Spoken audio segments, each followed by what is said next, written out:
నమస్తే. Breaking news చూస్తూ ఉన్నాము. నాగర్ కర్నూల్ జిల్లా బిజినేపల్లి మండలానికి సంబంధించిన ప్రైవేట్ స్కూలు బస్సు అయితే మరి అదుపు తప్పినట్టు కూడా తెలుస్తూ ఉంది. ట్రాక్టర్ను బస్సు ఢీకొనడం వల్ల పొలాలకి దూసుకెళ్లిన ప్రైవేట్ సంబంధించిన స్కూల్కి సంబంధించిన బస్సు అయితే దాంట్లో దాదాపుగా 20 మంది చిన్నపిల్లలు అయితే ఉండడం అయితే జరిగింది. దాంట్లో 5గురికి కొంత తీవ్రత గాయాలు తాకినట్టు కూడా మనకైతే క్లియర్గా కనబడతా ఉంది. పూర్తి సమాచారం కోసము మనకు లైన్లో జర్నలిస్ట్ రానా అయితే ఉన్నాడు. ఒకసారి తీసుకొని మాట్లాడే సిచ్యువేషన్ అయితే ఉంది. హలో రానా, అనిల్ చెప్పండి. ఏం జరిగింది అసలు? నారాయణ ఏదైతే నాగర్ కర్నూలు ఉందో, నాగర్ కర్నూలులో అక్కడ ఏం జరిగింది అసలు? అనిల్ అయితే డైలీ మాదిరిగానే ఈ రోజు కూడా నాగర్ కర్నూలులోని స్కూల్ టైం కి పొద్దున 8 గంటల ప్రాంతానికి స్కూల్ బస్ అనేది ఒక ప్రైవేట్ స్కూల్ పిచ్చినేపల్లి, నాగర్ కర్నూలు జిల్లా పిచ్చినేపల్లి మండలంలోని ఒక విలేజ్ కి సంబంధించిన ఒక ప్రైవేట్ స్కూల్ బస్ అనేది 8 గంటల ప్రాంతంలో వెళ్ళింది అనమాట. స్కూల్ కి తీసుకెళ్ళి 20 మంది పిల్లలతో కూడిన స్కూల్ బస్. ఆ పిల్లలు కూడా కంప్లీట్ గా అందరూ కూడా ప్రైమరీ క్లాసెస్ పిల్లలు ఉన్నారు. 5వ తరగతి లోపల ఉన్న పిల్లలు లాగా కనిపిస్తా ఉన్నారు మనకి. అయితే వాళ్ళందరూ కలిసి వాళ్ళందరినీ స్కూల్ కి తీసుకెళ్లే ప్రయత్నం చేస్తా ఉండే. ఈ సమయంలో ఎదురుగా వస్తున్న ట్రాక్టర్ ఒక్కసారిగా అదుపు తప్పి దీనికి బస్ ని గుద్దడం జరిగింది. అయితే బస్సు గుద్దంగానే కంట్రోల్ కాకుండా బస్సు అనేది పొలంలో పడిపోవడం జరిగిందని. లేదా పొలంలో పడ్డ తర్వాత అక్కడ 20 మంది విద్యార్థులు ఉంటే ఆ 20 మంది విద్యార్థులు 5 మందికి అంటే పెద్దగా ప్రాణ నష్టం కావచ్చు, పెద్దగా ఎలాంటి ఇబ్బంది కూడా కలగలేదు. కానీ పొలాల్లో పడ్డింది కాబట్టి కొంత వరకు సేఫ్ అని చెప్పి చెప్పుకోవచ్చు మనం. అయితే పొలాల్లో పడడంతో పిల్లలు అద్దాలు గిద్దలు వదిలిపోయిన తర్వాత పిల్లలు బయటకు వచ్చారు. అందులో 20 మంది ఉన్న పిల్లల్లో 5గురు మంది పిల్లలకి కాస్త అక్కడక్కడ స్వల్ప గాయాలని వాళ్ళని అక్కడ నుంచి ప్రభుత్వ హాస్పిటల్ కూడా తీసుకెళ్లి నాగర్ కర్నూలు సమీపంలోని. ఈ విధంగా జరిగింది అని పొద్దున. అయితే ప్రభుత్వం కూడా దీనిపైన దృష్టి సారించాలని చెప్పేసి మనం చెప్పక తప్పదు. ఎందుకంటే ఈ స్కూల్స్ అనేది స్కూల్ ఏదైతే స్టార్టింగ్ ఉంటుందో మార్చ్, ఏప్రిల్, మే, జూన్ టైం ఏదైతే ఉంటుందో అదే టైంలో సంబంధించి స్కూల్ బస్సెస్ కానీ దానికి సంబంధించి పర్మిట్ కానీ ఇవన్నీ కూడా చెక్ చేస్తా ఉన్న పరిస్థితి కనిపిస్తుంది. కానీ ఇలాంటి స్కూల్ స్టార్ట్ అయిన 6 నెలలు 8 నెలలు అవుతున్నా సరే ఇంకోసారి కూడా మరో 6 నెలల తర్వాత కూడా ఒకసారి పర్మిట్ కావచ్చు, స్కూల్ ఏ విధంగా ఉంది, బస్సెస్ ఏ విధంగా కండిషన్ ఉన్నాయా లేదా అని చెప్పేసి చెక్ చేయాల్సిన అవసరం ఎంతైనా ఉంది అని. కాబట్టి ఈ నిర్లక్ష్యం వల్ల ఇటు ట్రాక్టర్ డ్రైవర్ నిర్లక్ష్యం కావచ్చు, ఇక్కడ అక్కడ ఉన్న స్కూల్ డ్రైవర్ నిర్లక్ష్యం కావచ్చు, దాని గురించి ఇంకా తెలియాల్సి ఉంది. కానీ దీని వల్ల మాత్రం 20 మంది విద్యార్థుల ప్రాణాలు కూడా గాలి కలిసిపోయే అవకాశం ఉంటుండే. కానీ ప్రమాదం అనేది త్రుటిలో తప్పిందని చెప్పొచ్చు. ఎందుకంటే మనం చూసిన రీసెంట్ గా ఉత్తరప్రదేశ్ లో కూడా ఏ విధంగా అయితే జరిగిందో అంటే చిన్న నిర్లక్ష్యం వల్ల కొన్ని 20 మంది 10 మంది పిల్లలు కూడా చనిపోవడం. అదే విధంగా ఇక్కడ కూడా జరిగే ఆస్కారం ఉంటుండే, కానీ త్రుటిలో తప్పిందని చెప్పేసి మనం అనుకోవచ్చు.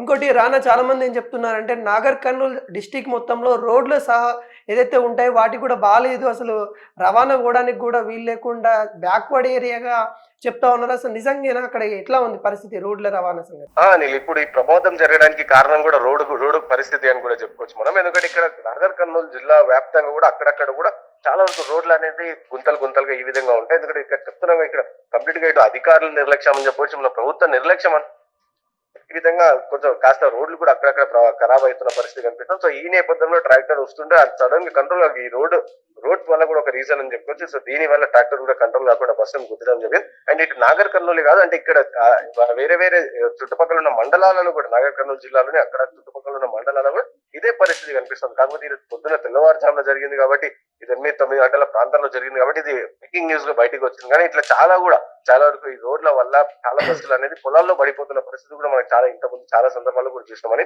ఇంకోటి ఇప్పుడు ప్రాబ్లం ఎక్కడ కాలేదంటే ఇక్కడ పిల్లలు అనేది అంటే పొలాలు అనేది కోతకు వచ్చేసిన తర్వాత కంప్లీట్ గా డ్రై ఉండడం వల్ల బస్సు పడంగానే కూడా గ్లాసెస్ అనేది పలిగిపోయి ఇలా బయటకు వచ్చేసారు పిల్లలు. లేకపోతే ఒకవేళ సపోజ్ ఆ పొలం అనేది పచ్చిగా ఉంటే ఆ మురికిలో కావచ్చు, వాటర్లో కావచ్చు, బురదలో కావచ్చు, పిల్లలు అక్కడ పోయి ఇరుక్కునే ప్రమాదం కూడా ఉంటుండే అని.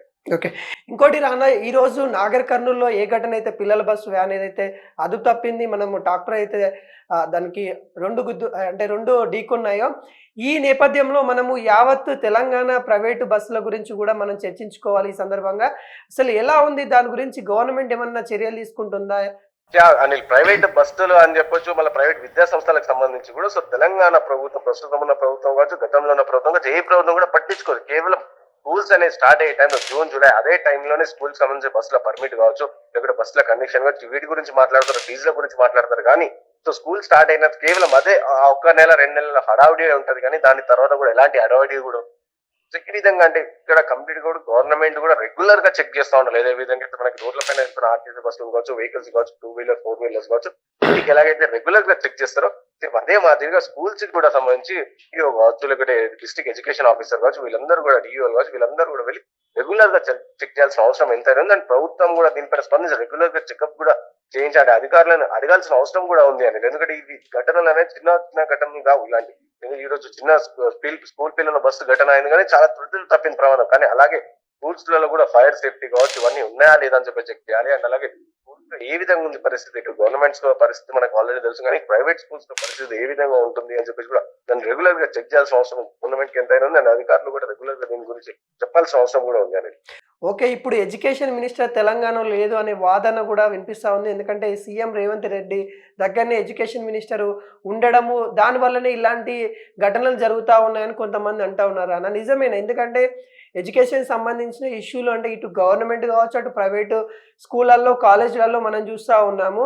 అసలు ఎడ్యుకేషన్ని నిర్లక్ష్యం పట్టిస్తుంది కాంగ్రెస్ గవర్నమెంట్ అని అంటా ఉన్నారు. నిజమేనా రానా? తెలంగాణలో ఇప్పుడు ప్రస్తుతం ఏంటంటే 4 మంత్రివర్గ సీట్లు అనేది ఖాళీగా ఉన్నాయి. అదన్నీ కూడా రేవంత్ రెడ్డి చూసుకుంటున్నారు. ఇటు సో ఇందులో ప్రధానంగా చూస్తే ఎడ్యుకేషన్ సంబంధించి అంటే విద్యాశాఖ మంత్రి లేకపోవడం కూడా చాలా బాధాకరం అని చెప్పి కూడా మనం చెప్పుకోవచ్చు. ఎందుకంటే ఇటు విద్యార్థులు కూడా చాలా మంది విద్యార్థులు కావచ్చు, నిరుద్యోగులు వాళ్ళందరూ కూడా రోడ్ల పైన వచ్చిన ఘటనలు మనం ఎన్నో చూస్తాం. ఈ నేపథ్యంలో అటు విద్యార్థులు కావచ్చు, నిరుద్యోగులు కావచ్చు, అందరూ మాకు ఒక విద్యాశాఖ మంత్రి ఉంటే మేము మా బాధలన్నీ అవన్నీ పోయి విద్యాశాఖ మంత్రికి చెప్పుకునే వాళ్ళం అని చెప్పేసి కూడా చాలా సందర్భాలు చెప్తాను. కానీ ప్రభుత్వం మాత్రం దాని గురించి ఎలాంటి స్పందన లేదు. ఎందుకంటే కేవలం విద్యా కమిషన్ ఏర్పాటు చేయడం కావచ్చు, ఇక్కడ విద్యాశాఖకు సంబంధించి సలహాదారులు ఇలాంటి వాళ్ళని ఏర్పాటు చేస్తుంది, కానీ విద్యాశాఖ మంత్రిని కావచ్చు.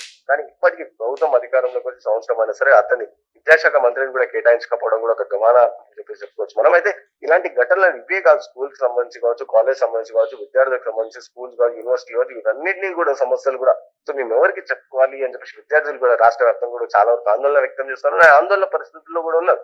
అయితే తక్షణమే రేవంత్ రెడ్డి కూడా స్పందించే దీనికి సంబంధించి సో విద్యా వ్యవస్థను కూడా పటిష్టం చేయాలంటే ఎందుకంటే గత ప్రభుత్వం ఈ విధంగా నిర్లక్ష్యం చేసింది అందరికీ తెలుసు. అందుకనే చాలా మంది విద్యార్థులు కావచ్చు, నిరుద్యోగులు కావచ్చు కేసీఆర్ గద్ద దించి సో ఇటు రేవంత్ రెడ్డిని ఎక్కిస్తామని చెప్పి చాలా సందర్భాల్లో విద్యార్థులు చెప్తా ఉంటారు. అయితే అదే విధంగా ఈ ప్రభుత్వం కూడా అలాగే విద్యార్థి సంబంధించి బడ్జెట్ కూడా 7% కేటాయించడం కావచ్చు, లేకపోతే విద్యార్థుల సమస్యలు పట్టించుకోకపోవడం కావచ్చు, గురుకులాల్లో విద్యార్థులకు సమస్యలు కావచ్చు, పాము కాటు కావచ్చు, ఇవన్నీ నాణ్యత పరంగా ఇవన్నీ కూడా చాలా వరకు అక్కడ పోటీ చేసుకుంటున్నాయి. కాబట్టి సో విద్యాశాఖ మంత్రి లేదని చెప్పేసి ప్రధానంగా వాదన కూడా వినిపిస్తుంది. ఇది కూడా ప్రభుత్వానికి చాలా వరకు డ్రాబ్యాక్ కూడా అవుతుంది, ప్రభుత్వానికి వ్యతిరేకత కూడా వస్తుంది అని చెప్పి ఇక్కడ ప్రజలు కూడా అంటున్నారు, విద్యార్థులు అంటున్నారు, నిరుద్యోగులు అంటున్నారు. థ్యాంక్ యూ సో మచ్ రానా. ఇది నాగర్ కర్నూలు సంబంధించిన డిస్టిక్లో జరిగిన ఘటన. అసలు ఎంత చిన్న పిల్లలు, అక్కడ ప్రైమరీ స్కూల్కి సంబంధించిన చిన్న పిల్లల బస్సు ఈ రోజు అయితే అదుపు తప్పడం అయితే జరిగింది. ట్రాక్టర్ 2 ఢీకొనడం వల్ల 2 పొలాల్లోకి దూసుకెళ్లిన ఘటన మనకైతే కనబడతా ఉంది. దాదాపుగా ఆ ఘటనలో 20 మంది పిల్లలు, అక్కడ చిన్న పిల్లలు 20 మంది ఉన్నట్టు కూడా అప్పుడే అంటే స్కూల్కి వెళ్తున్న వాళ్ళు, అంటే ఎంత చిన్న పిల్లలు అంటే ఫస్ట్ క్లాస్, సెకండ్ క్లాస్ అలాంటి పిల్లలు అక్కడ ఎక్కువ మంది అయితే మోస్ట్ ఆఫ్ పీపుల్ అయితే వాళ్ళే కనబడతా ఉన్నారు. 5గురికి పిల్లలకైతే మరి కొంత సీరియస్ ఉన్నట్టు కూడా తెలుస్తూ ఉంది. వాళ్ళకి గవర్నమెంట్ హాస్పిటల్ కూడా వాళ్ళు 5గురిని అయితే పంపించడం అయితే జరిగింది. అంటే ఇలాంటి ఘటనలు జరిగినప్పుడు మాత్రమే ఈ గవర్నమెంట్ మరి ఎందుకు ఇప్పటికి కూడా స్పందించట్లేదు, మరి వాటికి సంబంధించిన నాణ్యతకు సంబంధించిన డ్రైవర్లకి సంబంధించిన వాటిని చర్య తీసుకోవాలి, ఖచ్చితంగా వాళ్ళకి మరి చెక్ చేయాలి. ఈ విధంగా సేఫ్టీ పరమైన ఉన్నాయా, లేకుంటే వాళ్ళ డ్రైవింగ్ లైసెన్స్ ఉందా, నిజమైన ఎక్స్పీరియన్స్ ఉన్న వాళ్ళనే మరి డ్రైవర్లుగా పెట్టుకోవాలని కూడా గవర్నమెంట్ సూచిస్తూ ఉంది. కానీ అక్కడ యాజమాన్యము తక్కువ శాలరీలు వచ్చే వాళ్ళని తీసుకొని ఈ విధంగా ఘటనలు అయితే జరుగుతూ ఉన్నాయి. అదేవిధంగా రహదారులకు సంబంధించిన కూడా అక్కడ మెయిన్గా జరగడానికి కూడా అక్కడ రోడ్డు చిన్నగా ఉండడం వల్లనే జరిగిందన్నట్టు కూడా చెప్తా ఉన్నారు. అంటే మనం ఒకసారి చూడొచ్చు, చిన్న పిల్లలు ఈ రోజున ప్రమాదం తప్పచ్చు, కానీ ఇలాంటి ప్రమాదాలు జరగకుండా ఈ గవర్నమెంట్ అయితే చర్య తీసుకోవాలి. అదేవిధంగా ప్రైవేట్ స్కూల్ ఏవైతే ఉన్నాయో దాంట్లో ఫీజులు కానీ లేకుంటే వాటికి సంబంధించిన ఏవైతే వాళ్ళు తీసుకుంటున్న పేరెంట్స్ నుండి తీసుకుంటున్న అమౌంట్ కానీ ఇవన్నిటి మీద కూడా ఒక లిమిట్ అనేది ఏర్పాటు చేయాలి. ఇప్పటికే education minister CM Revanth Reddy దగ్గరనే ఉంది కాబట్టి ఓన్లీ తను ఎడ్యుకేషన్ గురించి ఏం చేస్తాడంటే ఒక కమిషన్ ఏర్పాటు చేస్తూ ఉన్నానని చెప్తున్న మాత్రమే కనబడతా ఉంది. కానీ అలాని కాకుండా నిజంగా ఫుల్ ఫ్లెడ్జ్గా ఎడ్యుకేషన్ మినిస్టర్ అనేది తెలంగాణకి అవసరం. అత్యున్నత పదవులలో మినిస్టర్ అది కూడా ఒక అభివృద్ధి చెందుతుందని అంటే మరి ఎడ్యుకేషన్ కూడా ఉండాలి. దానికి సంబంధించిన మినిస్టర్ కూడా మరి సీఎం రేవంత్ రెడ్డి దగ్గర పెట్టుకొని ఈ విధంగా అంటే తను చేయట్లేదని కాదు, తనకి చాలా 4 మినిస్టర్ తన దగ్గర ఉండడం వల్ల మళ్ళీ సీఎం పదవి ఉండడం వల్ల వర్క్ ప్రెషర్ అనేది ఖచ్చితంగా ఉంటుంది. ఇవన్నిటి మీద తను మాట్లాడలేడు కాబట్టి ఖచ్చితంగా వేరే వాళ్ళకి ఇస్తే బాగుంటుందనే నేపథ్యం తెలంగాణ వాసులకైతే వస్తూ ఉంది. అదేవిధంగా ఈరోజు జరిగిన నాగర్ కర్నూలులో జరిగిన ఘటన ఇంకా పునరావృతం కాకుండా గవర్నమెంట్ అధికారులు